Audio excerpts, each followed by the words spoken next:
No se ha planteado, pero no me parece descabellado, porque al final de cuentas está dentro de los parámetros que se establecen en el artículo y lo único que se está pidiendo ahí sería una actualización. No es que esté adelantando criterio, ni mucho menos. No me voy a declarar impedida.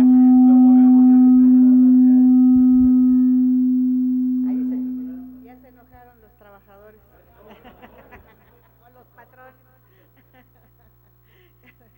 Okay. Sí, no me parece descabellado. Digo, no es algo que se haya tratado, pero al final de cuentas estamos hablando que dentro de los parámetros establecidos en el artículo y si el pago viene a ser a mucho tiempo después, el exigir una actualización, aunque no se haya determinado en un criterio específico, sí me parece coherente con la recepción de un pago actualizado, como se hace en muchas otras liquidaciones de donde se ventilan derechos de otro tipo. No, y en lo fiscal, no vayamos más lejos.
Sí, yo sé que es una situación muy opinable, ¿por qué razón?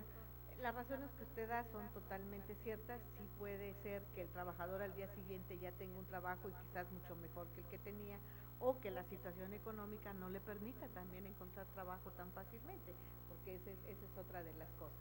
Entonces, esto depende de circunstancias, de personas, de oportunidades, de situaciones subjetivas. Ese es el problema.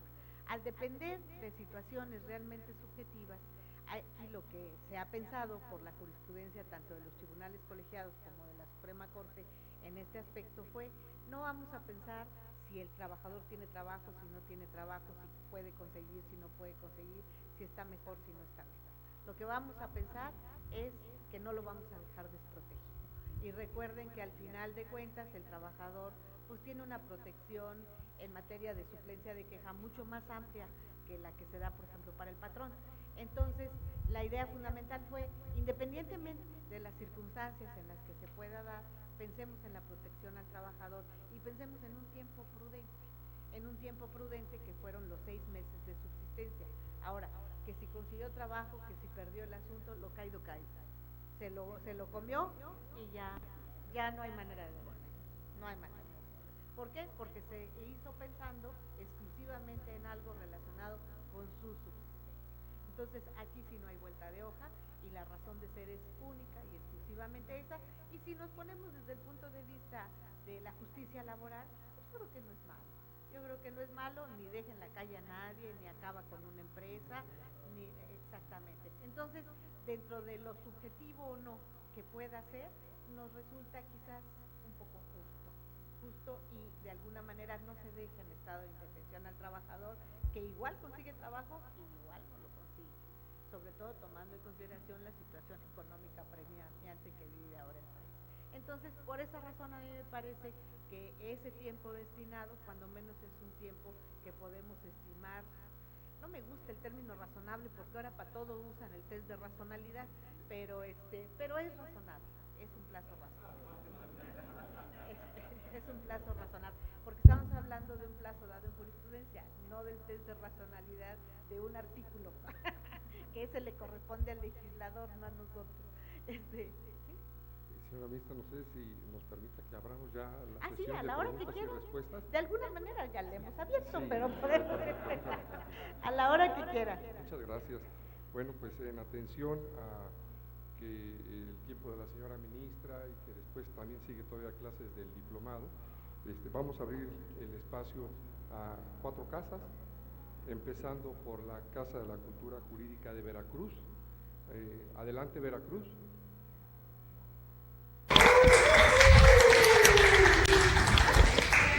Veracruz, le doy la palabra al licenciado Abner Reyes Prieto.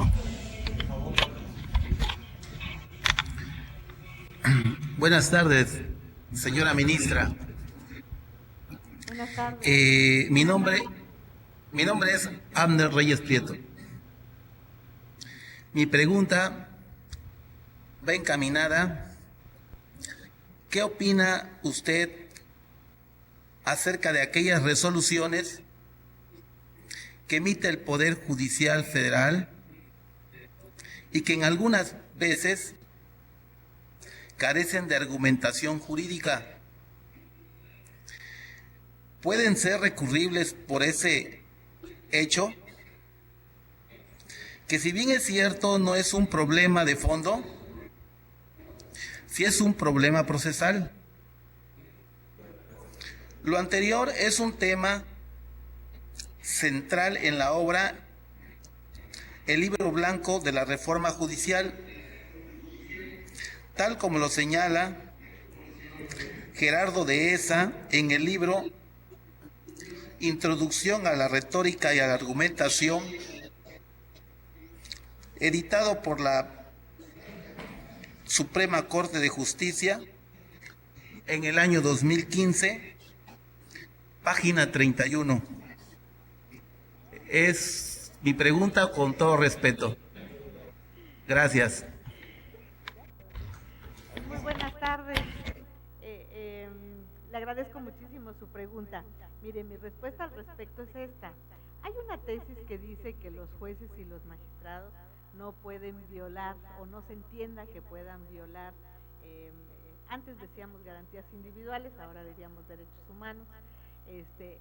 No es que no puedan violarlo, ni es que no se lleguen a violar. Yo creo que ahí hay una mala redacción de esa tesis. Lo que sucede es que lo que se debe de entender es que no es el juicio de amparo, el procedimiento para poder analizar la conducta de los juzgadores. Pero al final de cuentas, si una demanda no contiene la argumentación necesaria, pues quiere decir que el concepto de agravio que la combata, pues va a poder fácilmente establecer en el recurso de revisión que la argumentación, que si usted dice que es muy pobre o inexistente, pues no está fundando adecuadamente la sentencia y esto puede traer como consecuencia la revocación de ella. Desde luego, creo yo que las sentencias de amparo que se pronuncian tanto por los jueces de distrito y los magistrados de circuito, pues normalmente van bastante fundadas y motivadas. Yo diría que en la mayoría de los casos van en demasía fundadas y motivadas. Yo creo que ahora el usar las computadoras nos permite a veces ampliarnos demasiado en la argumentación jurídica, pero yo quisiera recordar que en alguna época se habló muchísimo de un juez extraordinario que era don Luis Badres. don Luis Badres, era un juez que resolvía los asuntos el día que se estaba celebrando la audiencia constitucional y que sus sentencias nunca fueron arriba de 3 hojas y que difícilmente le era revocable una sentencia. El problema no es de que se diga mucho, se diga poco. Lo importante para una sentencia es que se diga lo necesario, que se diga lo necesario y que se diga lo que la ley dice, lo que la jurisprudencia y la doctrina llegan a establecer. El hecho de establecer una gran argumentación no es garantía de que la sentencia se va a sostener. La sentencia se sostiene por sí sola, con mucha o poca argumentación, pero que esté dada con fundamento en la Constitución, en la ley, en la jurisprudencia y en la doctrina.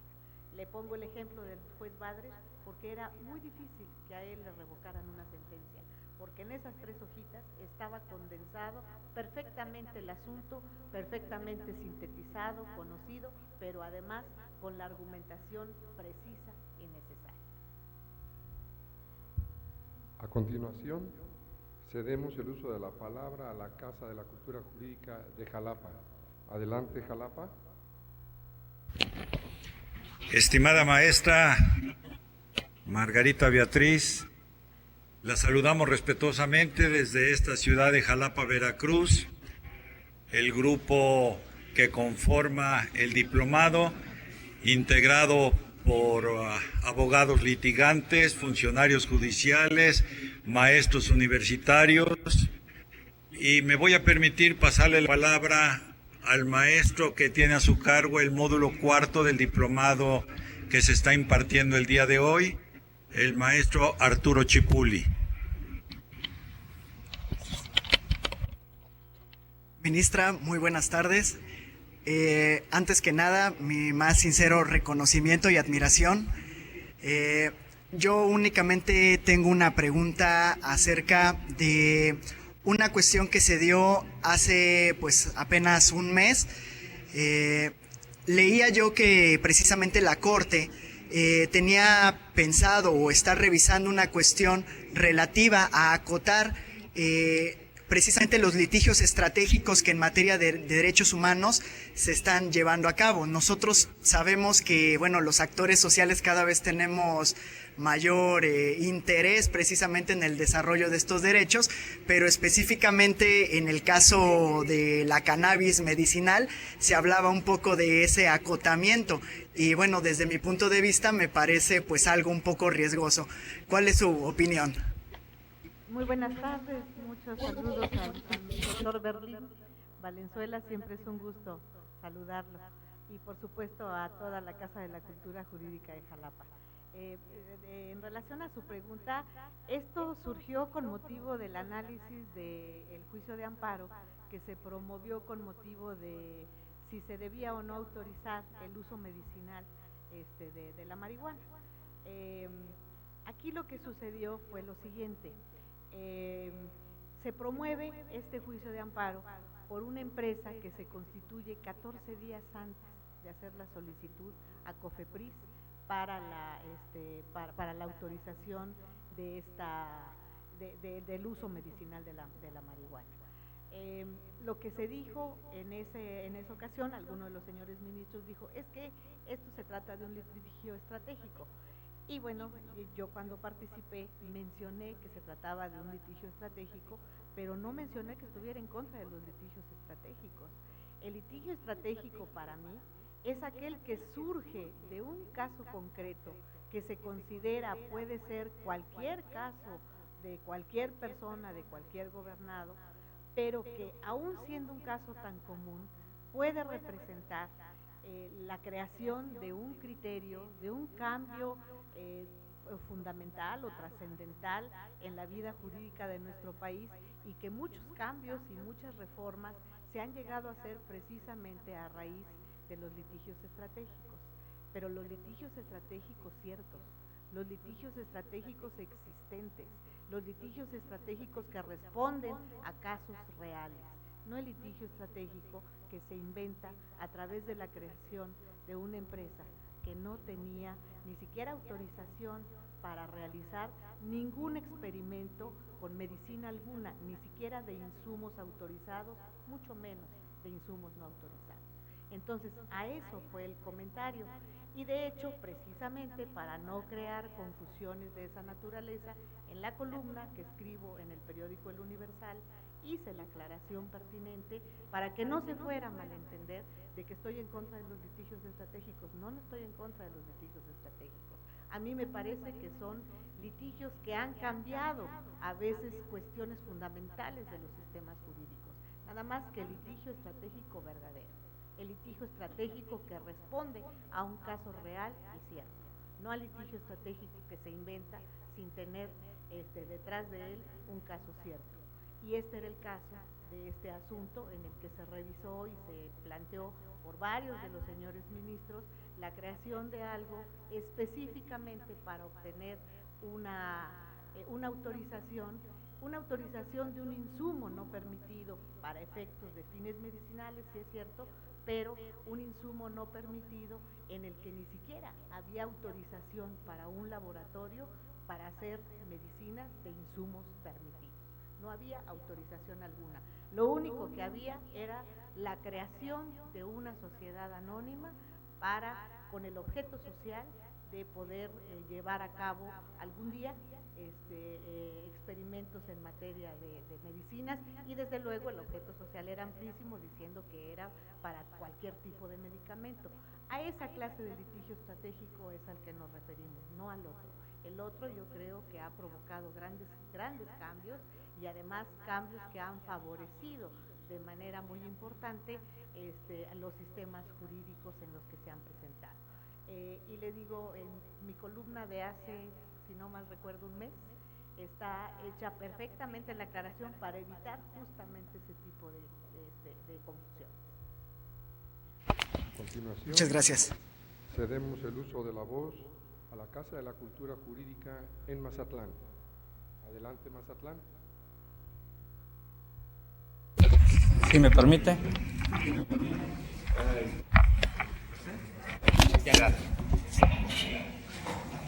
No, aquí puedes hacer esto, tienes que pegarte.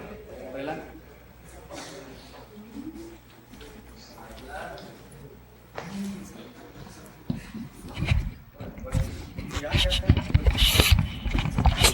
Buenas tardes, ministra. Mi pregunta es lo siguiente. En materia de acceso a la justicia, en materia de derechos humanos, ¿cómo percibe la equidad de género?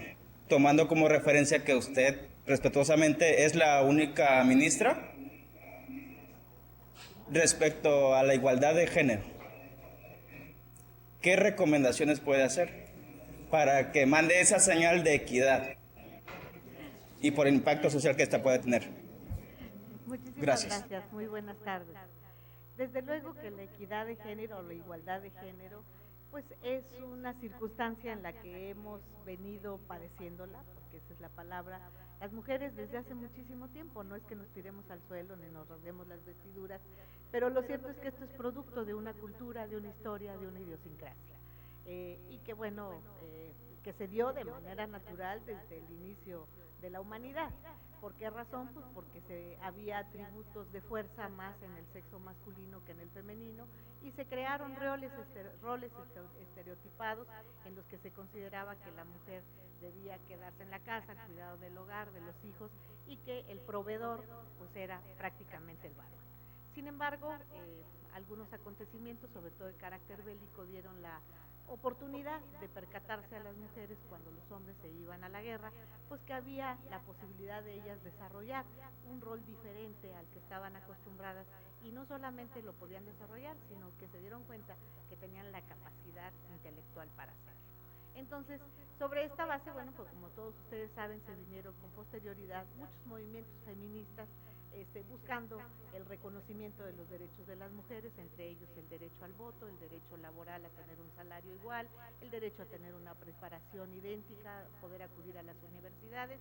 Y bueno, no ha sido un camino fácil, pero yo creo que desde entonces, si volteamos a la fecha, pues veremos que hay un camino recorrido, que de alguna manera cada vez la mujer incursiona más en los aspectos sobre todo cúspides de las instituciones, tanto privadas como públicas.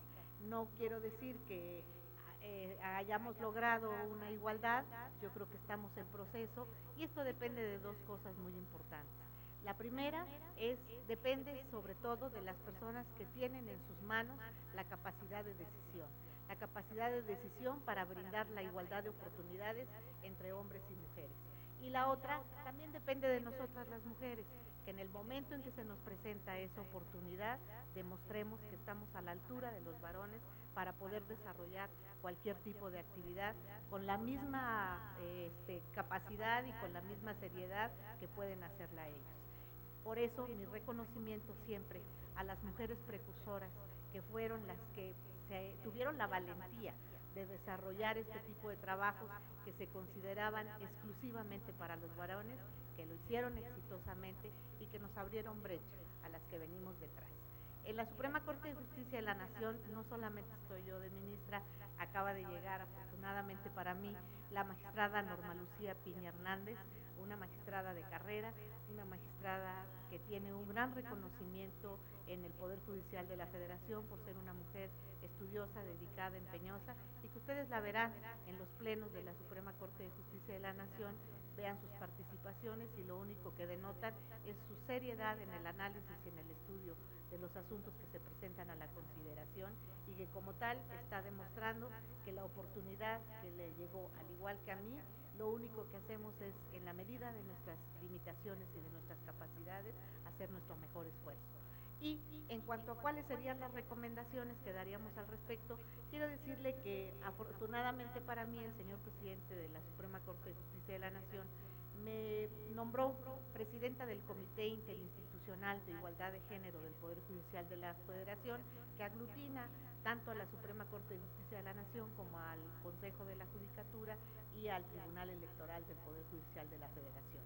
En este comité interinstitucional estamos tratando, con el apoyo de la presidencia, de hacer cuestiones que permitan a las mujeres lo que para mí significa la única posibilidad de demostrar la igualdad, de que sigan creciendo profesional e intelectualmente. Y la manera de hacerlas crecer es, en pocos días empezaremos con los cursos que se van a dar como de maestrías, doctorados in situ en la Suprema Corte de Justicia de la Nación, para que no solo las mujeres, porque la igualdad incluye a todos, para que hombres y mujeres que deseen seguir participando en su nivel académico y que se pueda seguir aumentando, puedan inscribirse a estos cursos de especialidad, de maestría, de doctorado en la propia Suprema Corte de Justicia de la Nación, para que en horarios que no interfieran con la labor jurisdiccional, pero que les permitan en una ciudad tan complicada como es la Ciudad de México, poder seguir estudiando y seguir aumentando su nivel académico sin tener que desplazarse a una universidad lejana en la que el tránsito y las distancias les compliquen la vida para poder hacerlo, además de que al cumplir con su trabajo en la Suprema Corte de Justicia de la Nación, recuerden que las mujeres también cumplen con una tercera obligación, que es el hogar. Entonces, esta es una de las formas que estamos tratando de lograr que las mujeres logren un mayor nivel académico, pero para el personal operativo también estamos tratando de que logren aumentar su nivel cultural y su autoestima. ¿Cómo? A través de cursos de inglés que nos dará próximamente el Consejo Británico, a través de cursos como literatura, historia del arte, cuestiones relacionadas con la autoestima y con la superación personal, y además, bueno, hasta cursos de cocina tenemos pensado otorgarles. ¿Por qué? Porque todo eso redunda precisamente en su autoestima, en su personalidad y en el cultivo de un mejor estatus dentro de su persona. E hicimos también en esta ocasión la entrega por primera ocasión de la medalla María Cristina Salmorán de Tamayo, en reconocimiento a la primera mujer ministra de la Suprema Corte de Justicia de la Nación, precisamente para honrar y para reconocer la trayectoria de todas esas mujeres juzgadoras que han dejado su vida dentro del Poder Judicial federal o local, no está limitado solamente al Poder Judicial de la Federación, y en esta ocasión le dimos el reconocimiento por primera vez por unanimidad en el comité decisorio a la señora ministra en retiro, doña Victoria Adato Green. Por otro lado, también tenemos congresos internacionales, tenemos reuniones de evaluación, porque la otra parte importante de la aplicación de igualdad de género es precisamente el juzgar con perspectiva de género. Pero nuestra idea de la aplicación de juzgar con perspectiva de género es hacerlo con seriedad en su justa dimensión, sin excesos y sin defectos, porque en estas reuniones de evaluación también hemos tenido experiencias un poco tristes cuando analizamos sentencias en las que se aplica la equidad de género sin tener necesidad alguna de hacerlo. Yo creo que la idea de una aplicación seria, correcta, informada, pero sobre todo desde el punto de vista jurídico adecuadamente aplicada, esa es la meta que persigue el Comité Interinstitucional. Y por último, pues nada más mencionarles que también desde el punto de vista motivar, tenemos nuestro Congreso Internacional cada año en el que discutimos estos temas también a nivel internacional, y decirles también, no es comercial, pero también tenemos un programa de televisión motivado por este comité en el que entrevistamos a mujeres prominentes, no solo juzgadoras, sino todas aquellas mujeres que han logrado tener un lugar en el aspecto profesional al que ellas hayan decidido dedicarse, precisamente para motivar a todas nuestras mujeres y hombres también a decir si se puede, si tenemos el deseo, si tenemos el empeño, si tenemos la capacidad y sobre todo la motivación para hacerlo. Entonces, entre estas y muchas cosas más que no concluyo porque si no vamos a acabar y creo que el tiempo está contado para este programa, pero son algunas de las cosas que estamos procurando hacer en el Comité Interinstitucional de Igualdad de Género. ¿Para qué? Para fomentar cada vez más el porcentaje de mujeres hacia puestos en los que tengan una función prácticamente popular. Finalmente, le cedemos el uso de la voz a la Casa de la Cultura Jurídica en Chihuahua. Adelante, por favor. Buenas tardes, señora ministra. Muy buenas tardes a todos. Con ustedes el licenciado Héctor García. Buenas tardes, señora ministra. Mi pregunta es en relación con el tema que usted ya abordó del control difuso de las normas jurídicas. Mi pregunta específica es si los tribunales de amparo pueden revisar las determinaciones de control difuso positivo hecho por las autoridades ordinarias cuando éstas han determinado que la norma en cuestión sí resulta inconstitucional o inconvencional y por lo tanto determinan su no aplicación.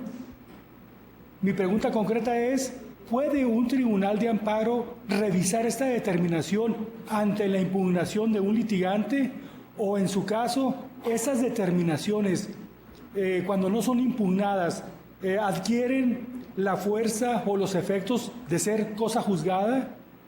Muchas gracias. Muy buenas tardes, un gusto saludarlos. Es una pregunta muy interesante.